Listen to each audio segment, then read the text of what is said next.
नमस्कार दोस्तों, study zone education के daily current affairs lecture series में आप सभी लोग का एक बार फिर से स्वागत है। इस वीडियो में बात करेंगे आज के दिन भर के मोस्ट इंपॉर्टेंट करंट अफेयर्स के बारे में। तो ध्यान से देखिएगा इस पूरे वीडियो को। अगर आप किसी भी गवर्नमेंट जॉब एग्जाम की प्रिपरेशन कर रहे हैं जिसमें करंट अफेयर्स पूछी जाती है, तो आप सबसे पहले करंट अफेयर्स देखने के लिए हमारे चैनल को सब्सक्राइब कर सकते हैं। हम लोग रोज़ शाम को दिन भर के करंट अफेयर्स डिस्कस करते हैं, तो आपके आने वाले सभी एग्जामों के लिए हमारी ये डेली करंट अफेयर्स सीरीज़ काफ़ी ज़्यादा बेनिफिशियल होगी। आज की करंट अफेयर की शुरुआत करने से पहले आपसे एक सजेशन चाहिए मुझे थोड़ा सा। सजेशन ये है कि मैं जो है इस चैनल का नाम बदलना चाहता हूँ। एक्चुअली मैं थोड़ा सा वेरीफाई होने में जो है इस चैनल के लिए दिक्कत हो रही है, क्योंकि स्टडी जोन नाम से और भी कई चैनल है हो रहे हैं, जिसकी वजह से थोड़ा सा दिक्कत आ रही है। तो एक चैनल का नाम मैं बदलने की सोच रहा हूँ, तो आप मुझे कमेंट करके बताइए क्या मैं सही सोच रहा हूँ या नहीं, बदलना चाहिए या नहीं बदलना चाहिए, क्योंकि ये थोड़ा सा ज़रूरी हो गया है। और अगर आपके दिमाग में भी कोई नाम हो तो आप लोग मैसेज कर सकते हैं, कमेंट कर सकते हैं, या फिर व्हाट्सएप पे मुझे बता सकते हैं कि ये नाम आप रखिए, ज़्यादा बेटर रहेगा। ठीक है, तो एक नाम जो है चेंज करना है चैनल का, तो कोशिश करूँगा कि एक दो दिन में ही जो है कोई अच्छा सा एक नया नाम लेके मैं आपके सामने आऊँ। हालांकि एक दो नाम मेरे दिमाग में हैं, तो आपको पता चल जाएगा जब चेंज करूँगा मैं चैनल का नाम। ठीक है, तो आप लोग अपने सुझाव जरूर दीजिएगा कमेंट करके इससे संबंधित। चलिए, पहला क्वेश्चन है हमारा कि अंतर्राष्ट्रीय बाघ दिवस कब मनाया जाता है, इंटरनेशनल टाइगर डे कब मनाते हैं। इसका सही आंसर है ऑप्शन डी वाला, यानी कि 29 जुलाई को। हर साल 29 जुलाई को अंतर्राष्ट्रीय बाघ दिवस मनाया जाता है। इस दिवस का मकसद बाघों के संरक्षण को लेकर लोगों के बीच में जागरूकता फैलाना है। वर्ष 2010 से ये दिवस हर साल 29 जुलाई को मनाया जा रहा है। 2010 में ही इसकी शुरुआत हुई थी और तब से हर साल 29 जुलाई को हम लोग अंतर्राष्ट्रीय बाघ दिवस मनाते हैं। दुनिया भर में जितने बाघ पाए जाते हैं उनके टोटल 70% जो बाघ हैं वो भारत में पाए जाते हैं। 2014 में भारत में बाघों की संख्या 2226 थी, जबकि 2019 में बाघों की संख्या बढ़कर 2967 हो गई थी। तो दुनिया भर में जितने भी बाघ पाए जाते हैं उसके 70% तो फीसदी जो बाघ हैं वो भारत में हैं। मध्य प्रदेश में बाघों की सबसे ज़्यादा संख्या है। मध्य प्रदेश में 526 बाघ है, जबकि कर्नाटक में 524 बाघ हैं और उत्तराखंड में 442 बाघ हैं। तो ये टॉप 3 स्टेट हैं जहां पर टाइगर पाए जाते हैं इंडिया में। भारत सरकार की जो रिपोर्ट आई थी उसमें ये कहा गया था कि उत्तराखंड का जो जिम कॉर्बेट नेशनल पार्क है वहां पर सबसे ज़्यादा बाघ हैं। 231 बाघों की जो है गणना की गई थी जिम कॉर्बेट नेशनल पार्क में। तो ये चीज़ आप यहाँ से ध्यान रखिएगा। अच्छे पॉइंट हैं यहाँ पर जितने भी मैंने बनाए हैं आपके जानने के लिए काफ़ी इंपॉर्टेंट है। जैसे कि ये वाला पॉइंट इंपॉर्टेंट है कि इतने बाघ भारत में हैं, 2967 बाघ। टोटल दुनिया का 70% बाघ भारत में है, ये काफ़ी इंपॉर्टेंट पॉइंट है। इसके अलावा भारत में सबसे ज़्यादा बाघों की संख्या 526 जो है वो मध्य प्रदेश में है। अंतर्राष्ट्रीय बाघ दिवस कब मनाया जाता है तो इंपॉर्टेंट है ही। तो यहाँ पर कई पॉइंट आपके कई टाइप के क्वेश्चन एग्जाम के लिए बन सकते हैं। क्वेश्चन नंबर सेकंड है कि जुलाई 2020 में निम्नलिखित में से किसे premier league golden boot award football award 2020 से सम्मानित किया गया। अभी recently premier league golden boot football award से सम्मानित किए गए हैं। कौन सम्मानित किए गए हैं? तो इसका जो सही आंसर है वो है ऑप्शन ई वाला, यानी कि जेमी वार्डी।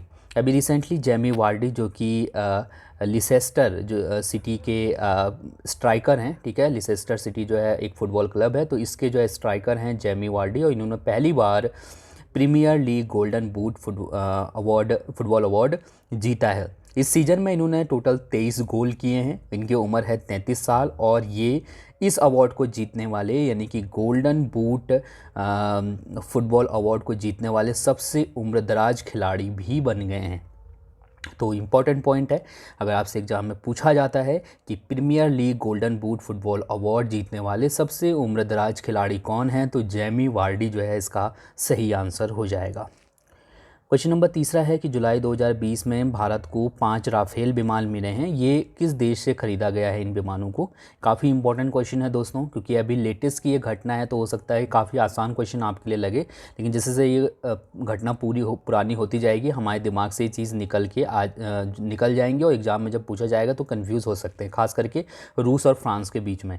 ठीक है, तो याद रखिएगा कि जो राफेल विमान है ये फ्रांस से ख़रीदा है भारत ने, यानी कि ऑप्शन ई वाला बिल्कुल सही है। अभी रिसेंटली भारत को 5 राफेल विमान मिल चुके हैं।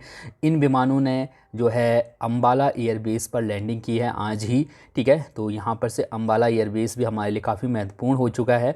यहाँ पर पहली बार जो है राफेल विमानों ने भारत में यहीं पर जो है लैंडिंग की है। राफेल को फ्रांस से, जैसे कि मैंने बताया, ख़रीदा गया है। भारतीय वायु सीमा में राफेल विमानों की अगुवाई 2 सुकोई 30 MKI विमानों ने की। जो 5 विमान हैं, इन विमानों को लेने के लिए बेसिकली भारत, जब ये भारतीय वायु सीमा के अंदर प्रवेश किया इन्होंने, तो इनको लेने के लिए, इनके स्वागत के लिए 2 सुकोई 30 MKI विमान भेजे गए थे, जो कि दोनों साइड में हैं। और बीच में जो है राफेल विमान है वो हैं 5 के 5। भारत ने 4 साल पहले 36 राफेल विमान खरीदने के लिए फ्रांस के साथ 59,000 करोड़ रुपए का करार किया था, और उसी करार के तहत ये जो राफेल विमान की जो पहली खेप है वो भारत को मिल चुकी है।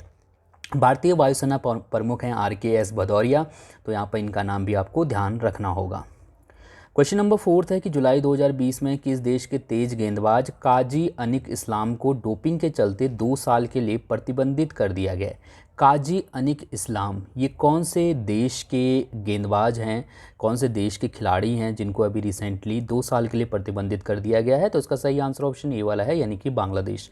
बांग्लादेश के तेज गेंदबाज हैं काजी अनिक इस्लाम, और इन पर डोपिंग के आरोप लगे थे, जिसके चलते इनको 2 साल के लिए जो है प्रतिबंधित कर दिया गया। 2 साल तक ये मैच नहीं खेल पाएंगे। 2018 में अंडर-19 विश्व कप में बांग्लादेश के लिए सबसे ज़्यादा विकेट जो है इन्होंने ही लिए थे, लेकिन अब इनको फ़िलहाल में जो है डोपिंग के चलते प्रतिबंधित कर दिया गया है, ठीक है।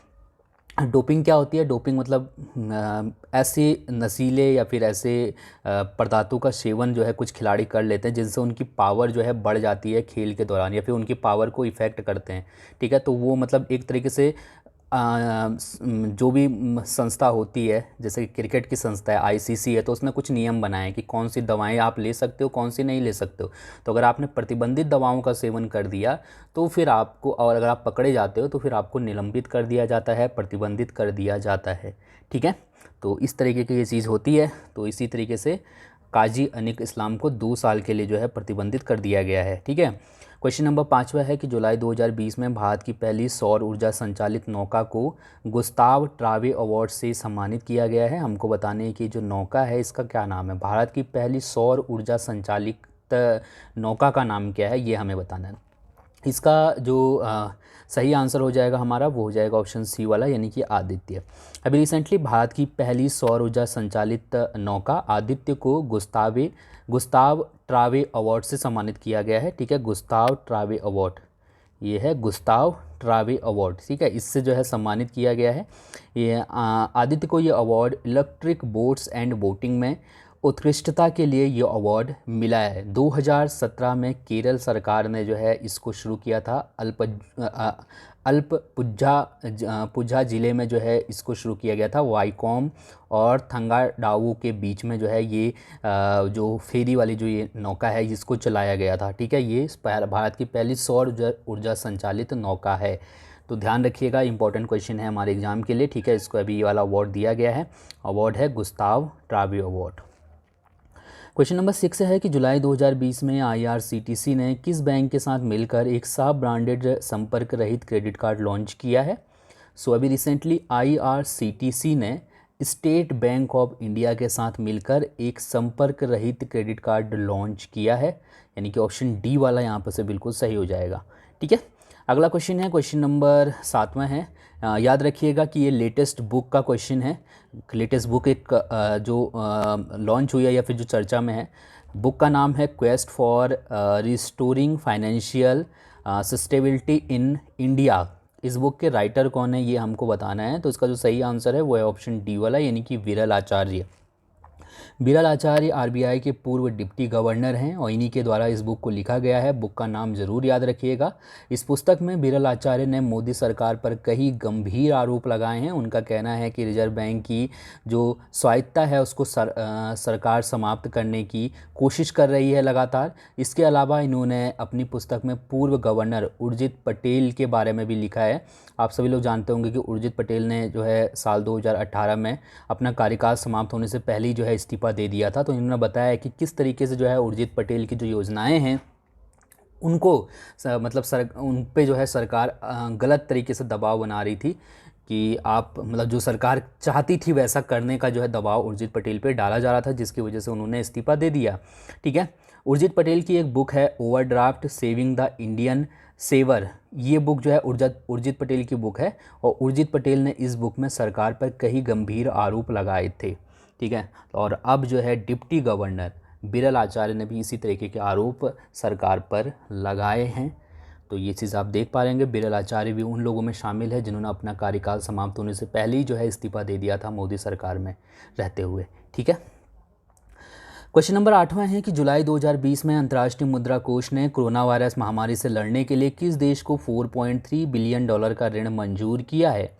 इसका जो सही आंसर है वो है ऑप्शन सी वाला, यानी कि दक्षिण अफ्रीका को। अभी रिसेंटली अंतर्राष्ट्रीय मुद्रा कोष ने कोरोना वायरस महामारी से लड़ने के लिए दक्षिण अफ्रीका को $4.3 बिलियन का ऋण मंजूर किया है। ये याद रखिएगा, यह विश्व में किसी भी कोरोना वायरस महामारी से लड़ने वाले देश को दिया जाने वाला सबसे बड़ी जो है धनराशि है। ठीक है, अभी तक मतलब कह सकते हो आपकी जो सबसे बड़ी धनराशि राहत के तौर पे दी गई है किसी देश को कोरोना वायरस के दरमियान, वो दी गई है दक्षिण अफ्रीका को, $4.3 बिलियन। अंतर्राष्ट्रीय मुद्रा कोष का मुख्यालय वॉशिंगटन, संयुक्त राज्य अमेरिका में स्थित है। क्वेश्चन नंबर 9 है कि जुलाई 2020 में किस देश के गेंदबाज स्टुअर्ट ब्रॉड 500 विकेट लेने वाले दुनिया के 7वें गेंदबाज बन गए हैं? स्टुअर्ट ब्रॉड इन्होंने 500 विकेट लिए हैं, और ये कौन से देश के गेंदबाज हैं ये हमें बताना है। तो इसका जो सही आंसर है वो है ऑप्शन डी वाला, यानी कि इंग्लैंड। अभी रिसेंटली इंग्लैंड के तेज गेंदबाज स्टुअर्ट ब्रॉड ने 500 विकेट ले लिए हैं, और ये दुनिया के 7वें खिलाड़ी बन गए हैं जिन्होंने 500 टेस्ट विकेट लिए हैं। ठीक है, याद रखिएगा ये टेस्ट विकेट हैं। ठीक है, टेस्ट मैच में ये जो है विकेट लिए गए हैं, तो ये आपको यहाँ पर ध्यान होना चाहिए। मैंने यहाँ पर लिखा नहीं है शायद इसमें भी सबसे गेंद, हाँ ठीक है, टेस्ट विकेट जो है 500 टेस्ट विकेट लिए हैं ये। ठीक है, स्टुअर्ट ब्रॉड ने, उन्होंने ये उपलब्धि वेस्टइंडीज़ के खिलाफ खेले गए मैच में हासिल की है। स्टुअर्ट ब्रॉड इंग्लिश क्रिकेट के इतिहास में 500 विकेट लेने वाले दूसरे गेंदबाज बन गए हैं। इससे पहले जेम्स एंडरसन ने 2017 में यह उपलब्धि हासिल की थी। आगे हम कुछ ऐसे खिलाड़ियों के बारे में बात करेंगे जिन्होंने 500 विकेट लिए हैं टेस्ट क्रिकेट में। जैसे कि अगर हम मुथैया मुरलीधरन की बात करें तो ये सबसे अच्छे खिलाड़ी हैं जो हैं, मतलब अगर हम विकेट लेने के लिहाज से देखें टेस्ट मैच में, तो इन्होंने जो है सबसे ज़्यादा विकेट लिए हैं। 800 विकेट इन्होंने टेस्ट मैच में लिए हैं, श्रीलंका के हैं ये। शेन वॉर्न की बात करते हैं तो ये ऑस्ट्रेलिया के हैं, 708 विकेट इन्होंने टेस्ट क्रिकेट में लिए हैं। अनिल कुंबले भारत से हैं, 619 विकेट इन्होंने टेस्ट क्रिकेट में लिए हैं। जेम्स एंडरसन ये इंग्लैंड के हैं, इन्होंने 589 विकेट जो है लिए हैं टोटल। ग्लेन मैग्रा ये जो है ऑस्ट्रेलिया के हैं, और इन्होंने 563 विकेट लिए हैं टेस्ट क्रिकेट में। कटनी वाल्स जो है ये वेस्ट इंडीज़ के हैं, और इन्हें जो है 519 विकेट लिए हैं टेस्ट क्रिकेट में। तो ये जो है 6 खिलाड़ी थे, और 7वें खिलाड़ी बन गए हैं स्टुअर्ट ब्रॉड। ठीक है, चलिए इसके बाद अगला क्वेश्चन देखते हैं। क्वेश्चन नंबर 10वां है कि जुलाई 2020 में एशियन इंफ्रास्ट्रक्चर इन्वेस्टमेंट बैंक की 5वीं वार्षिक बोर्ड ऑफ गवर्नर्स की बैठक का आयोजन किया गया। हमको ये बताना है कि ये जो एशियन इंफ्रास्ट्रक्चर डेवलपमेंट बैंक है इसका मुख्यालय कहाँ पर है। ठीक है, इंफ्रास्ट्रक्चर होगा यहाँ पर, तो इसका जो सही आंसर है वो है ऑप्शन सी वाला, यानी कि बीजिंग में। अभी recently Asian infrastructure investment bank की 5वीं वार्षिक बोर्ड ऑफ गवर्नर्स की बैठक का आयोजन किया गया था, और ये जो एशियन इंफ्रास्ट्रक्चर इन्वेस्टमेंट बैंक है इसका मुख्यालय बीजिंग में स्थित है। भारत की तरफ से इस बैठक में हमारी वित्त मंत्री श्रीमती निर्मला सीतारमण जी ने हिस्सा लिया था वीडियो कॉन्फ्रेंसिंग के माध्यम से। इस बैठक की थीम रखी गई थी AIIB 2030 supporting Asia's development over the next decade. ये जो है इसकी थीम रखी गई थी, इस थीम के ऊपर जो है चर्चा की गई थी। ठीक है, एशियन इंफ्रास्ट्रक्चर इन्वेस्टमेंट बैंक की अगर हम बात करते हैं तो जैसे कि मैंने मुख्यालय बता दिया आपको, बीजिंग चीन में है। स्थापना 2016 में आधिकारिक तौर पे हो गई थी इसकी, और इसके अध्यक्ष हैं जिन लिक्यून। ठीक है, तो दूसरा कार्यकाल है जिन लिक्यून का, पहले भी यही थे और एक बार फिर से जो है इनको चुन लिया गया है। जो अभी बैठक हुई थी उसी में जो है इनको चुना गया है दोबारा दूसरे कार्यकाल के लिए। ठीक है, क्वेश्चन नंबर 11 है कि जुलाई 2020 में निम्नलिखित में से किसे यूएन जलवायु परिवर्तन का युवा सलाहकार नियुक्त किया गया है। संयुक्त राष्ट्र की जलवायु परिवर्तन का युवा सलाहकार नियुक्त किया गया है किसे? अर्चना सोरेंग को, यानी कि ऑप्शन सी वाला बिल्कुल यहाँ पर सही है। आपकी जानकारी के लिए बता दूं कि अर्चना सोरेंग विश्व के उन 6 अन्य युवा जलवायु नेताओं में शामिल हैं जिन्हें संयुक्त राष्ट्र महासचिव एंटोनियो गुटेरेस ने जलवायु परिवर्तन पर युवा सलाहकार समिति में नामित किया है। ये जो 6 लोगों का जो समूह बनाया गया है, इसमें 18 साल से 28 साल तक के युवा कार्यकर्ता शामिल हैं और ये यूएन महासचिव एंटोनियो गुटेरेस को सुझाव देंगे कि किस तरीके से जलवायु परिवर्तन से बचा जा सकता है। दोस्तों, आप बात करते हैं आपके लिए कल के प्रश्न की। इस प्रश्न का उत्तर आपको कमेंट करके बताना था। मैं जो क्वेश्चन आपसे पूछता हूँ, आप सभी लोगों से रिक्वेस्ट है कि उसका आंसर ज़रूर लिखा करें कमेंट करके, क्योंकि अगर आप कमेंट नहीं करेंगे तो मुझे समझ में नहीं आता है कि आपका जो स्टेटस है किस तरीके से, मतलब आप लगातार पढ़ रहे हैं या फिर आंसर कर रहे हैं, तो उससे मुझे थोड़ा सा अंदाज़ा रहता है आप लोग के बारे में।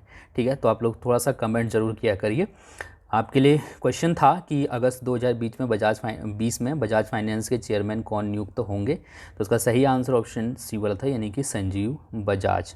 ठीक है, संजीव बजाज जो है वो 1 अगस्त से बजाज फाइनेंस के अध्यक्ष होंगे। सो ऑप्शन सी वाला बिल्कुल सही था। अब आपके लिए आज के प्रश्न की बात करते हैं। इस प्रश्न का उत्तर आप कमेंट करके बताइए। आपको बताना है कि निम्नलिखित में से किस तितली को 88 वर्ष के बाद भारत की सबसे बड़ी तितली का दर्जा दिया गया है। सो कमेंट करके बताइए, और साथ मैंने जो नाम बदलने संबंधित जो आपसे सुझाव मांगा है वो भी ज़रूर दीजिएगा, उसकी मुझे सख्त ज़रूरत है। तो आप लोग जैसा भी चाहें मुझे दे सकते हैं सुझाव। थैंक यू सो मच इस वीडियो को देखने के लिए। आपका दिन शुभ हो। धन्यवाद।